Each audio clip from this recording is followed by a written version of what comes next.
ešte mám aj také nožiky. Je vidno, že ja sa v kuchyni obracam, lebo aj také ostré nožiky mám, ako vidíte. Že sa mi to veľmi dobre krája. Ono mi všetko vyteče, no. Aha, tak to som troška, že... tak asi to už nebudem krájať, asi to už takto tam vyvrtknem. Takže je to plnená austrálska broskyňa. Preto je to austrálska broskyňa, toto dávam ako austrálska, nie broskyňa, nie je z Austrálie, ale preto, lebo budeme to náplňať makadovými orieškami.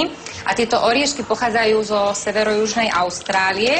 Dosť široký pojem táto severojužná Austrália. Oni rastú v takých dažďových pralesoch, sú veľmi chutné a musím podotknúť, že to je prvé bio, čo som si kúpila v živote, lebo sa to kúpi len v bio obchode, čo som nevedela, som musela zistiť na internete, ale strašne obsahujú, majú veľa omega-9, majú strašne veľa tukov, tak to ani nebudem hovoriť, ani to vám radšej nepoviem. Perfektné. Nech pôjdu piškotky. Takto si dáme teraz oriešky, si tieto môžeme tam dať. Takýto tlčík mám, je to síce troška na mäsko, ale neviem, ako to tam urobím. Asi to najprv by som si to mala asi tak spraviť, lebo to takto nespravím, či možno skúsim. To neurobím to tak. Takže takto.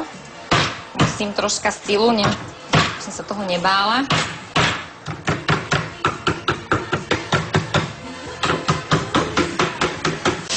Klokan. Krycí názov pre slovenskú hovädziu sviečkovicu. Pre mňa je klokan úplne nejedlé stvorenie. Už len keď sa povie klokan, tak si predstavím zvieratko podobné psovi. Psovi?